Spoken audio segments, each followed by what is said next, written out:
YS Jaganmohan Reddy ప్రభుత్వం దిగిపోయి చంద్రబాబు నాయుడు సర్కార్ ఆంధ్రప్రదేశ్ పాలనా పగ్గాలు చేతిలోకి తీసుకుని 2 వారాలు గడిచిపోయింది. ఈ 2 వారాల్లోనే ముఖ్యమంత్రి హోదాలో చంద్రబాబు ఒకసారి అమరావతి, ఒకసారి పోలవరం పర్యటించి వచ్చారు.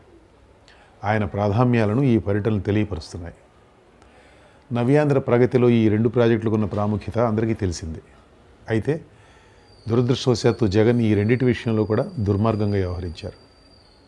అధికారంలోకి రాగానే అప్పటి వరకు కడుపులో దాచుకున్న కసిని బయటకు తీసి అమరావతిని పాడు పెట్టారు.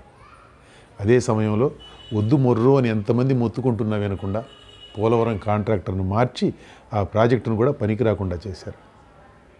2014 నుంచి 2019 వరకు చంద్రబాబు పాలనా కాలంలో పోలవరం ప్రాజెక్టు 72% పూర్తయితే జగన్ 5 ఏళ్ల పాలనా కాలం కనీసం 10% నిర్మాణం పూర్తి కాలేదు. పైగా కాఫర్ డ్యామ్ దెబ్బతిన్నది, డయాఫ్రమ్ వాల్ దెబ్బతిన్నది, గైడ్ బండ్ కుంగిపోయింది. డ్యామ్ కట్టడం కన్నా ఈ మరమ్మతులు చేయడం పెద్ద పని, కష్టమైన పని కూడా. ఈ విషయాలన్నీ ఏకరవు పెడుతూ పోలవరంపై చంద్రబాబు ఒక శ్వేతపత్రం విడుదల చేశారు. మరో 6 ముఖ్యమైన అంశాలపై శ్వేతపత్రాలు విడుదల చేస్తామని అంటున్నారు. మరో పక్క ప్రభుత్వాన్ని నిధులేమీ వెన్నాడుతోంది.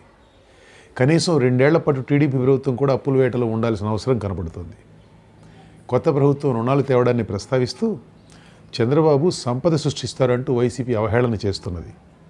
ఘోర పరాజయం పాలైన 2వ రోజు నుంచే వారు కొత్త ప్రభుత్వంపై దాడి మొదలుపెట్టారు. అఫెన్స్ దారిలో నడవాలని ఆ పార్టీ నాయకత్వం నిర్ణయించినట్లుంది. ప్రజల తీర్పు శిరసావహిస్తున్నామని ఇంతవరకు వైసీపీ నుంచి ఒక్కరు కూడా చెప్పలేదు. ఇంత మంచి చేసినా కానీ ఎందుకు ఓడిపోయామో తెలియడం లేదనే అధినేత మొదలు అందరూ అంటున్నమాట. చరిత్ర ఎరుగని పరాభవం తర్వాత కూడా వైసీపీ ఆత్మవిమర్శ చేసుకోవడం లేదని, ఇక చేసుకోదని కూడా అర్థమైపోయింది. తమ 5 ఏళ్ల పాలనలో ప్రజలకు నచ్చనివి, ఇబ్బంది కలిగించినవి ఏమి ఉన్నాయో వైసీపీకి అక్కర్లేకపోవచ్చు, కానీ వాటిని పక్కన పెట్టడానికి మాత్రం వీల్లేదు. దుష్ట పాలనకు ప్రజలు చరమగీతం పాడారు కాబట్టి ఇక వాటిని విస్మరిస్తామంటే కుదరదు. జగన్ పరిపాలనలో జరిగిన తప్పుల పర్యవసానాలు ప్రధానంగా 2 రకాలు. తప్పుడు పాలన కారణంగా, నిబంధనలకు విరుద్ధంగా వ్యవహరించిన కారణంగా, అవినీతికి పాల్పడిన కారణంగా ప్రభుత్వానికి జరిగిన నష్టం ఇదొకటి. ప్రభుత్వం లేక ప్రభుత్వ పెద్దలు లేక వైసీపీ నేతలు లేక వారి ఒత్తాసుతో అధికారులు చేసిన అక్రమాల కారణంగా పౌరులకు జరిగిన నష్టం ఇది రెండవది. నిజానికి వైసీపీ పాలనలో ఖజానాకు జరిగిన నష్టం కూడా పౌరులకు జరిగిన నష్టమే, పరోక్షంగా జరిగిన నష్టం అన్నమాట. పరోక్షంగా జరిగిన నష్టమైనా దాని పర్యవసానాల బాధ్యత పౌరులదే కదా. ఖజానాకు జమ కావాల్సిన డబ్బు అవినీతి పాలకుల జేబుల్లోకి వెళితే నష్టం ఎవరికి? ప్రజలకు కాక. ప్రభుత్వ యజమాయిషీలో ఉంటుందని తప్పితే ఖజానా యజమానులు ప్రజలు కాదు. అయితే ఈ నష్టం చాలామంది ప్రజలకు అర్థం కాదు. ఫలితంగా అవినీతి పట్ల ఉపేక్ష పెరుగుతోంది. పరోక్షంగా జరిగిన నష్టం కన్నా నేరుగా జరిగిన నష్టం ప్రజలను ఎక్కువగా బాధిస్తుంది. గత 5 ఏళ్లుగా జగన్ ఏలుబడిలో అరాచకం రాజ్యం ఏలింది. అధికార పక్షం నేతల అక్రమాలకు అంతు లేకుండా పోయింది. బ్యూరోక్రాట్ వారితో అంటకాగారు. పౌరుల హక్కులకు పూచీ పడాల్సిన అధికార యంత్రాంగమే వారి హక్కులను హరించింది. ఇక్కడ అధికార మదంతో పౌరుల ధనమాన ప్రాణాలను హరించజూసిన రాజకీయ నాయకులు ఒక పక్క, రాజ్యాంగబద్ధమైన చట్టబద్ధమైన బాధ్యతలను విస్మరించి వారికి ఒత్తాసు పలికిన అధికార యంత్రాంగం ఒక పక్క. ఈ ఇద్దరూ శిక్షార్హులే. వీరి వల్ల నష్టపోయిన బాధితులకు కొత్త ప్రభుత్వ హయాంలో ఉపశమనం దొరకాలి. వారికి జరిగిన నష్టం పూడ్చగలిగిన ప్రతి సందర్భంలోనూ ఆ పని జరగాలి. పూడ్చలేని సందర్భాల్లో పరిహారం చెల్లించడం గురించి ఆలోచించాలి. కొన్ని సందర్భాల్లో ఈ దుర్మార్గాలు చేసిన వారి నుంచి ఆ పరిహారం వసూలు చేయడం కుదురుతుందేమో, అది కూడా చూడాలి. ఇక వైసీపీ పాలకులు, వారితో కుమ్మక్కైన అధికారులు ఖజానాకు రకరకాలుగా నష్టం చేశారు. వాటన్నిటిపైన ప్రభుత్వం దృష్టి పెట్టాలి. ముందు ఎక్కడెక్కడ ఏమేం జరిగింది తేల్చాలి. అదేం చిన్న పని కాదు. వైసీపీ పెద్దలు దొంగ పనుల్లో ఆరితేరిన రకాలు. పరిపాలనను ప్రజాధనం లూటీకి రహదారిగా మార్చడం కోసం వారు అల్లిన సాలెగూళ్ల చిక్కు తీయడం అంత తేలికైన పనేం కాదు. కానీ ఎంత కష్టమైనా ఆ పని పూర్తి చేయాలి. జనం సొమ్ము మెక్కిన వారి నుంచి ఆ డబ్బంతా తిరిగి కక్కించాలి.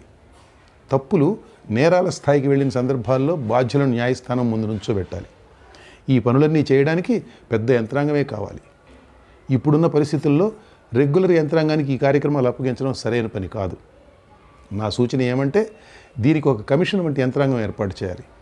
ఆ కమిషన్ కోసం ఒక దర్యాప్తు విభాగాన్ని కూడా ఏర్పాటు చేయాలి.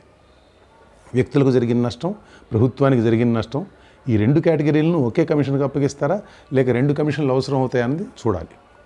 కమిషన్కు స్పష్టమైన పరిశీలన అంశాలు నివేదించాలి, టర్మ్స్ ఆఫ్ రెఫరెన్స్. పారదర్శకంగా విచారణ జరగాలి. కమిషన్లో judiciary, public administration, policing, civil society వంటి రంగాల నుంచి నిబద్ధతకు పేరెన్నికగల స్వతంత్ర వ్యక్తులను నియమించాలి.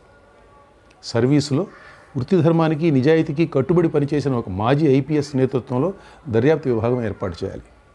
ఈ కమిషన్ నివేదిక ఆధారంగా నేరస్తులను ప్రాసిక్యూట్ చేయడం, బాధితులను ఆదుకోవడం వంటి చర్యలకు ప్రభుత్వం స్వీకారం చుట్టాలి.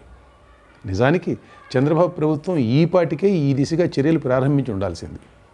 కమిషన్ వేసి ఉండాల్సింది కాదు నేను అనడం. కమిషను మరొకటో, గత ప్రభుత్వంలో జరిగిన తప్పుల నిగ్గు తేల్చే కార్యక్రమం. అది జరగాలి కదా ఏదో ఒక విధంగా.